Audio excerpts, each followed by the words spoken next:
It's difficult to describe the fear that comes from fleeing a war. Lena and her family fled Russia's assault on the Ukrainian city of Zaporizhia in March. They're safe now in Poland, along with some of the 5 million Ukrainians who've received a warm welcome into the European Union in the last 2 months. But not all refugees feel welcomed. Mustafa and his family left Iraq last year. They crossed into Poland from Belarus, but got stuck there for weeks.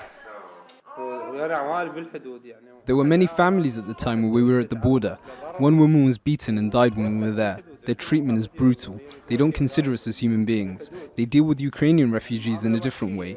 We have been here for 8 months and still don't have official papers. The government doesn't care about us. Only NGOs do.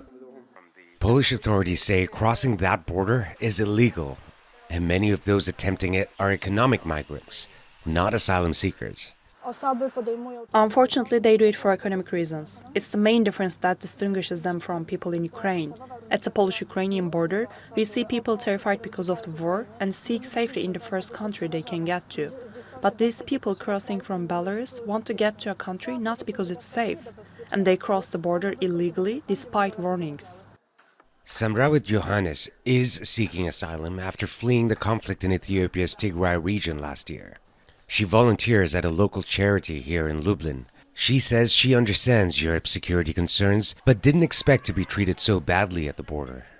When I came here, the border guardians, for the first time, I just stand in front of the court, and for the first time, I walk like a criminal. In my whole life, I never been in this kind of situation. I feel I'm not a burden. I don't have a gun. Why they treat me like this? When it comes to security and immigration, local NGOs say EU countries are guilty of having double standards. It's racism. We have a huge problem in Poland with racism, with systematic racism, right? Because we have a different law for people from Middle East who are crossing this border. But also now we have a good law and very helpful law, but only for people from Ukraine with Ukrainian passports, right? For white people. Those who are applying for asylum in Europe say they had to for their own survival, like this family from Afghanistan. Yet Saeed Tahir Shah and his wife Kamar didn't flee until last August. I came because I had to. The Taliban would have jailed me and killed me, because my son spent 4 years working with Polish troops in Afghanistan.